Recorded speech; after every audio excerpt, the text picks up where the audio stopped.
Elle ne tient pas compte des avertissements concernant la persécution des croyants. 1 de 4. Si la richesse est le signe d'approbation de Dieu sur la foi de certains croyants, les chrétiens n'en tireraient-ils plus de foi que leurs frères et sœurs démunis d'Asie, d'Amérique latine, d'Afrique, du tiers monde qui n'auraient pas assez de foi pour être riches et, puis encore, qui sont parfois persécutés. Elle ne tient pas compte des avertissements concernant la persécution des croyants. 2 de 4.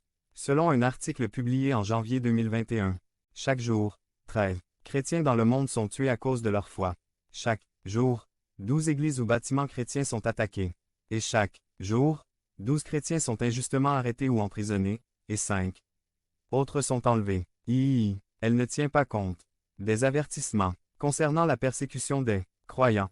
3 de 4. Les 10 pays où il y a eu le plus de persécutions en 2022 sont les suivants.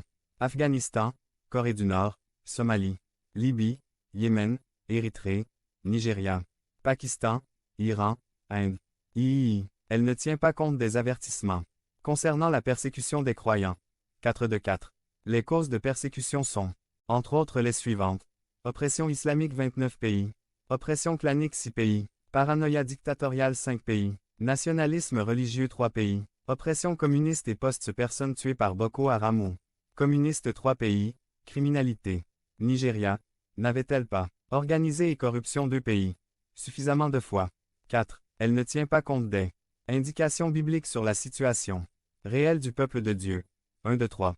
S'adressant aux chrétiens de Corinthe, l'une des villes les plus prospères de l'Antiquité, Paul leur dit, considérez, frères, que parmi vous qui avez été appelés il n'y a ni beaucoup de sages selon la chair, ni beaucoup de puissants, ni beaucoup de nobles. 1 Corinthiens 1.26. En clair, ces chrétiens n'étaient imposants ni par leur savoir, ni par leur pouvoir, ni par leur avoir. 4. Elle ne tient pas compte des indications bibliques sur la situation réelle du peuple de Dieu.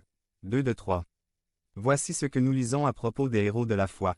Ils furent lapidés, saillés, torturés, ils moururent tués par l'épée, ils allèrent ça et là vêtus de peau de brebis et de peau de chèvre, dénués de tout, persécutés, maltraités, eux dont le monde n'était pas digne, errant dans les déserts et les montagnes, dans les cavernes et les antres de la terre. Hébreux 11,37 à 38. 4. Elle ne tient pas compte des indications bibliques sur la situation réelle du peuple de Dieu. 3 de 3.